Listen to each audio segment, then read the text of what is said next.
नमस्कार मेरे प्यारे छात्र छात्राओं और सभी विद्वज्जनों को मेरा तहे दिल से प्रणाम। दोस्तों, हम सब मिलके इस बहुत ही बढ़िया प्लेटफॉर्म पे अलग अलग जो बातें हैं उस पे चर्चा करने जा रहे हैं।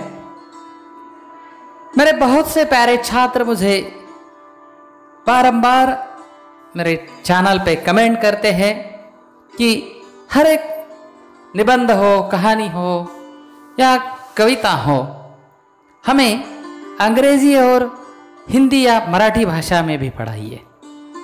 बस यही एक महत्वपूर्ण बात दिल में रख के मैं कड़ी मेहनत से जो कोई भाग हमारे पढ़ाई के लिए विश्वविद्यालय ने दिया है उसका विश्लेषण हिंदी या मराठी में भी करना मेरा दायित्व है।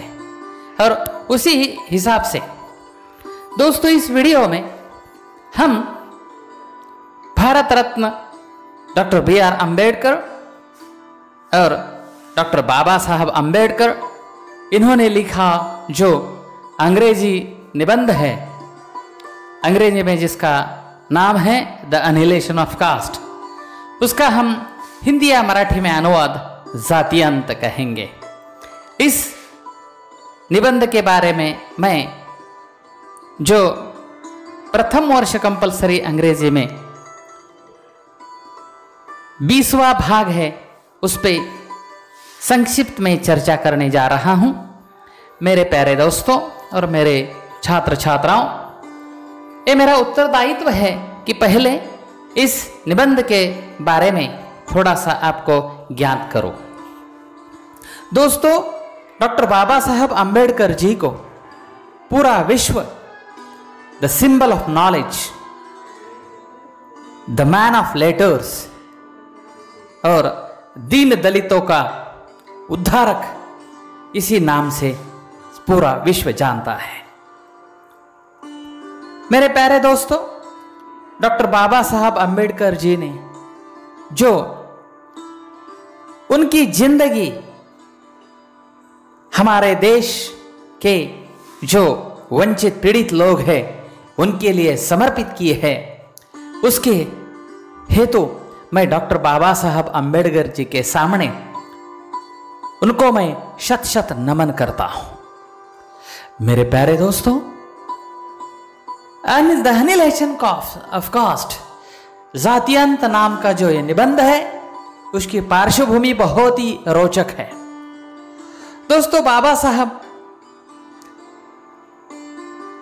20वीं सदी के तीसरे दशक और चौथे दशक में सब लोगों में बहुत ही परिचित जाने माने व्यक्तित्व बने थे।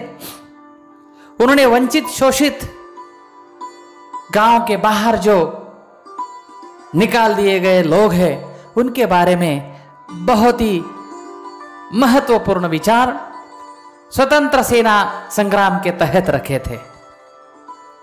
बहुत से ऐसे सवाल डॉक्टर बाबा साहब अम्बेडकर जी ने खड़े किए थे जो आज भी हमें लगता है कि बाबा साहब कहते थे सामाजिक स्वतंत्रता और महात्मा गांधी जी कहते थे राजकीय स्वतंत्रता।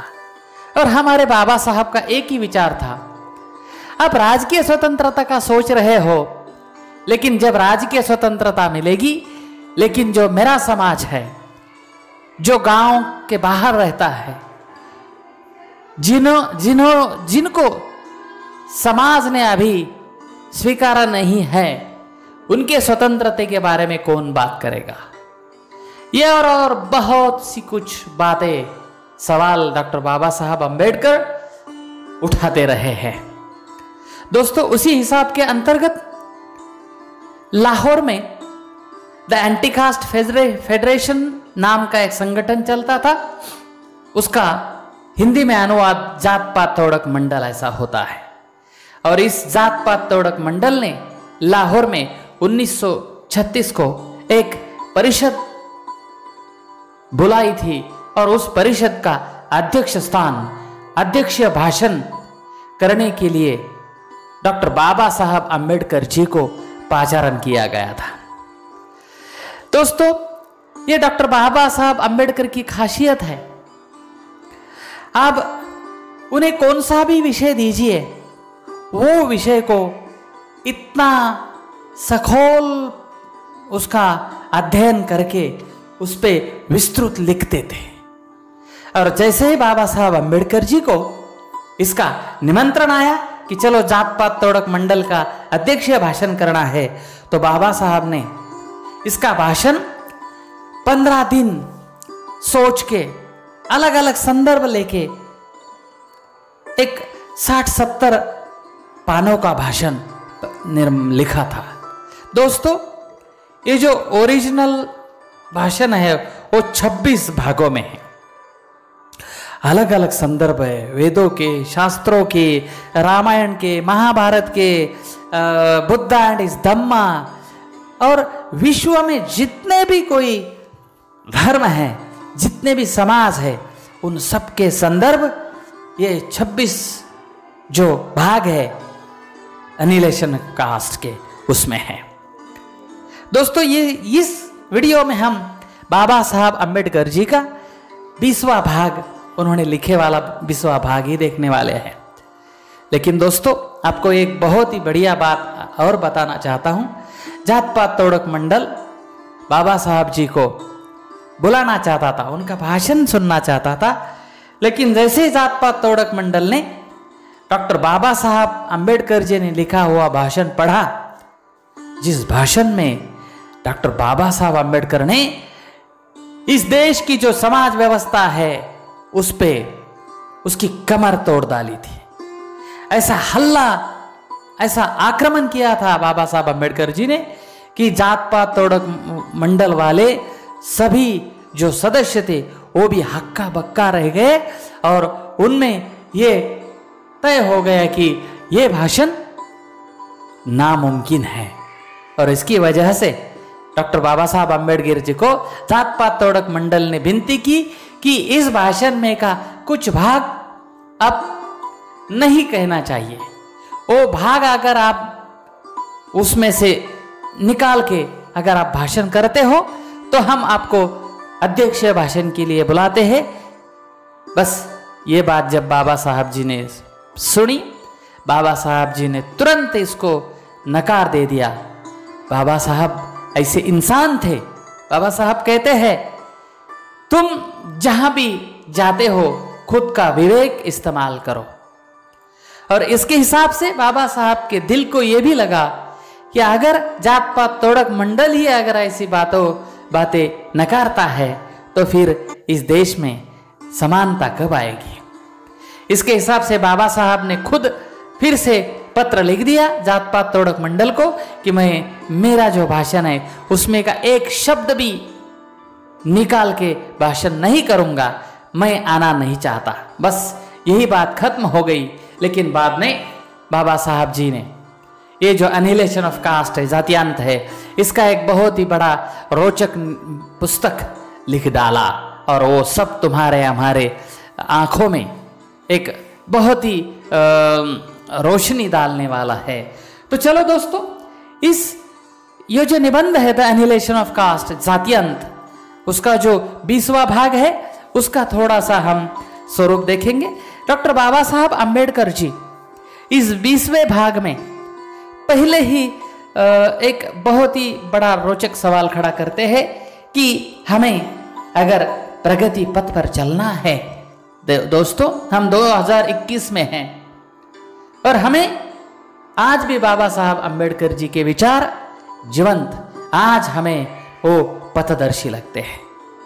मैंने मेरे पिछले अंग्रेजी वीडियो में यही बात बताई थी कि डॉक्टर बाबा साहब अम्बेडकर जी जैसे संविधान समिति के अध्यक्ष बनाए गए, उसका जो उन्होंने अर्थ निकाला है, जो भारत का संविधान बाबा साहब ने लिखा है, वो इतना उच्च कोटि का है कि बस मैंने कहा है, कौन सा भी ऑफिस हो, कौन सा भी विभाग हो, वो जुडिशियरी हो, वो पॉलिटिक्स हो, वो मिलिट्री हो, कौन सा भी विभाग हो, डॉक्टर बाबा साहब अंबेडकर जी के घटना में उस सब का सोल्यूशन मिलता है। तो दोस्तों, इस देश के लिए सबसे बड़ा ग्रंथ, पूजनीय वंदनीय ग्रंथ कौन सा है तुम्हारे मेरे लिए? तो यह हमारे भारत देश का संविधान है, और बाद में बाकी के सब ग्रंथ हैं। तो दोस्तों, इस एनिहिलेशन, जातीयांत नाम के इस निबंध में बाबा साहब पहले ही कहते हैं कि जब तक अगर आपको प्रगति पथ पर चलना है तो इस देश का जो नींव है, मजबूत जो नींव जाति से बनी है, उस नींव को तोड़ना चाहिए और इस देश में जाति के बजाय नैतिकता फैलानी चाहिए। नीति को, न्याय को महत्वपूर्ण बात बताते हुए बाबा साहब जी एक एक उपाय कहते चले जाते हैं। बाबा साहब जी इस जातीयांत 20वीं जो भाग है उसमें कहते हैं, अगर हमको यहाँ की जातियाँ खत्म करनी है तो सबसे पहले यहाँ का जो हिंदू समाज है, इस हिंदू समाज में जो छोटी छोटी अंतरजाति है, उपजातियाँ हैं, उपजातियों को हमें सबसे पहले नष्ट करना चाहिए। अगर यहाँ की जो सामाजिक स्तर है, कोई ऊंचा है, कोई नीच है, कोई श्रेष्ठ है, कोई कनिष्ठ है, ये ऊंच नीचता खत्म करने के लिए पहले तो हमें इस देश में, समाज में से उपजातियों को खत्म कर देना चाहिए। दोस्तों, हमने देखा है बाबा साहब जी ने यहाँ अलग अलग संदर्भ देते हुए कहा है, वो कहते हैं कि एक देश में, एक ही जात में अलग अलग बातें हमारे सामने आती हैं। समझो, ब्राह्मण जाति के जो लोग हैं, उत्तर भारत के लोग अलग है, मध्य भारत के लोग अलग, सामाजिक स्तर से अलग है, तो और दक्षिण भारत के लोग अलग है। अगर दक्षिण भारत के, उत्तर भारत के, मध्य भारत के और पूर्व भारत के लोग जो ब्राह्मण हैं वो अगर अलग अलग है, तो ब्राह्मणों में ही जो कि सबसे बुद्धिमान वर्ग कहा जाता है, अगर उसमें ही सामाजिक एकता नहीं है तो बाकी के जातियों में के बारे में तो सोचना ही छोड़ दो। दोस्तों देखो ना, बाबा साहब जी कहते हैं दक्कन वाले ब्राह्मण और मध्य भारत वाले ब्राह्मण अलग अलग हैं। कुछ लोग दक्कन और सदर्न वाले वेजिटेरियन हैं, तो कश्मीर और बंगाल के ब्राह्मण तो नॉन वेज खाते हैं। तो इनमें जो उपजातियां हैं, वो ब्राह्मण हो या कौन सी भी जात क्यों न हो, सबसे पहले हर एक जो जाति है उसमें की उपजातियां नष्ट करनी चाहिए। ये पहला बहुत ही बड़ा एक उपाय डॉक्टर बाबा साहब बताते हैं। अगर ऐसा होता है, कायस्थ हो या गुजराती हो, मारवाड़ी हो, बनिया हो, जैन हो, द्रविडियन हो, अगर ये उपजातियां हम नष्ट कर देंगे तो ये सब उपजातियां एक जगह पे आएगी, तो फिर यहाँ की जाति व्यवस्था खत्म होगी। लेकिन बाबा साहब अंबेडकर बाद में ये सोचते हैं कि ये उपाय भी पूरा नहीं है, क्योंकि लोग अगर उपजातियां खत्म करेंगे तो भी उनका दिमाग जो है वो जात छोड़ने के लिए तैयार नहीं होगा। इसीलिए बाबा साहब कहते हैं, दूसरा उपाय बताते हैं कि जो अलग अलग जातियां हैं इस देश में, जहां जो सामाजिक स्तरीकरण है इस देश में, अलग अलग जातियों में जो देश बटा है, तो ये सब जातियों में सामूहिक भोजन का आयोजन करना चाहिए। और जब सामूहिक तरह से सब लोग इकट्ठा आके भोजन करेंगे तो मुमकिन है कि उनके दिमाग से हम बड़े हैं, हम उच्च है, ये जो बातें हैं, हम उच्च जाति के हैं, ये बातें मर जाएगी, ये बातें खत्म हो जाएगी। इसी हिसाब से बाबा साहब कहते हैं कि जात खत्म हो जाएगी, तो सभी जातियों में एक सामूहिक भोजन का आयोजन ये भी एक उपाय बाबा साहब जी बताते हैं। लेकिन फिर बाबा साहब जी को लगता है कि अनेक हजारों सालों से जिन समाज के दिमाग में जात बैठी है वो इतनी आसानी से नहीं निकलने वाली। तो ये दो बातें, कौन सी? उपजातियां खत्म करना या सामूहिक जातीय अलग अलग जातियों के बीच में सामूहिक भोजन का आयोजन करना, ये दो बातें बाबा साहब जी को पूरी समाधानकारक नहीं लगती है। तो बाबा साहब जी तीसरी जो महत्वपूर्ण बात है बताते हैं कि अगर इस देश में एकता फैलानी है, अगर इस देश को प्रगति पर ले जाना है, तो इस देश में अंतरजातीय विवाह करने चाहिए। और जैसे ही अंतरजातीय विवाह हो जाएंगे तो फिर यहाँ की जो जाति व्यवस्था है उसकी कमर टूट जाएगी, फिर सब जातियाँ एक दूसरे में घुल मिल जाएगी। फिर ऐसा होगा कि कोई बड़ा नहीं, कोई छोटा नहीं, कोई ऊंच नहीं, कोई नीच नहीं, कोई छूत नहीं, कोई अछूत नहीं। दोस्तों, आज 21वीं सदी है, हम इंफॉर्मेशन टेक्नोलॉजी की बात करते हैं, लेकिन आज भी खैरलान जी जैसी काली घटनाएं हमारे देश में जब घटती है तो बस दिल पिघल जाता है। और हम यही सोचते हैं कि डॉक्टर बाबा साहब जी अपने इतना बड़ा संविधान देके आज भी हम जातियों को नष्ट नहीं कर चुके हैं। दिन ब दिन जातियाँ, अलग अलग जातियाँ आक्रामक होती जा रही है और ये इस देश के लिए बहुत ही बड़ा खतरा है। और आगे जाके अगर ऐसी अलग अलग जातियाँ, उपजातियाँ आक्रामक होती चली गई तो समझो इस देश के, मुझे कभी कभी डर लगता है, कभी अगर देश के टुकड़े तो नहीं होंगे, अलग अलग टुकड़ों में तो देश नहीं बटेगा। जो हमारे महान देशभक्तों ने जिसके लिए अपनी जान कुर्बान कर दी, अपनी जान न्यौछावर कर दी, उस देश के जाति के लिए टुकड़े तो नहीं होंगे।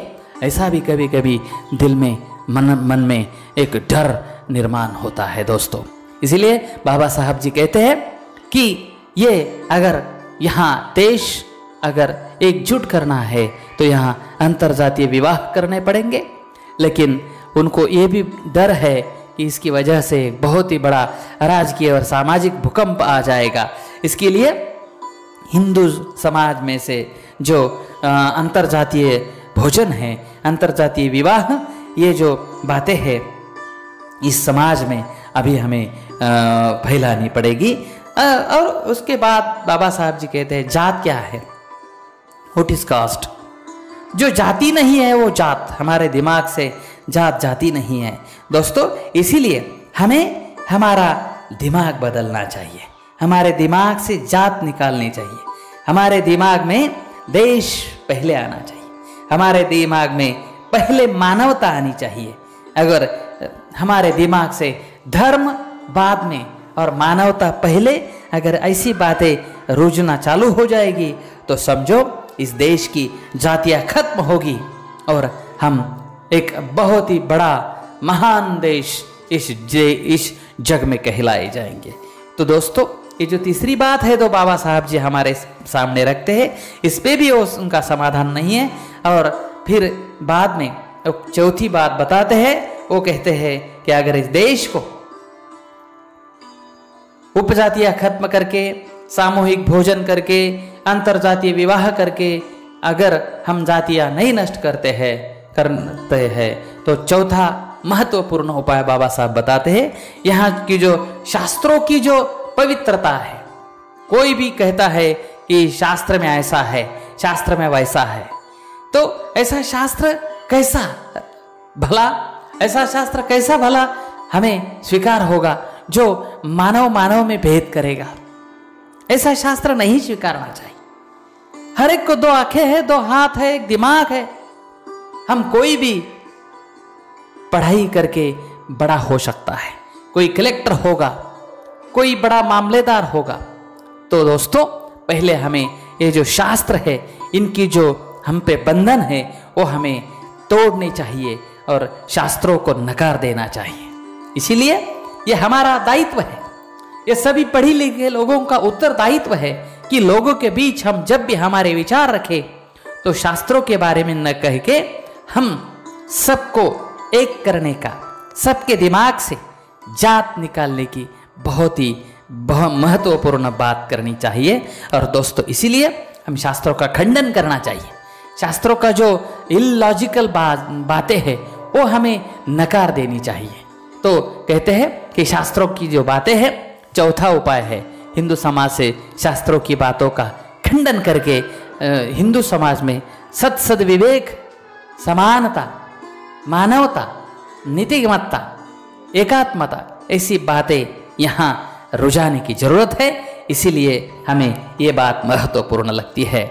और इस 20वें भाग में बाबा साहब जैसे ही खत्म करते हैं, जैसे ही हम 4 बातें मानते हैं कि उपजातियाँ खत्म करनी चाहिए, सामूहिक भोजन करना चाहिए, फिर अंतरजातीय विवाह होने चाहिए, फिर हमें शास्त्रों का खंडन करना चाहिए, शास्त्रों को नकार देना चाहिए, और फाइनली बाबा साहब कहते हैं कि हमें महात्मा भगवान बुद्ध के पथ पर और गुरु नानक जी के पथ पर चलना चाहिए। क्या कहते हैं महात्मा भगवान बुद्ध?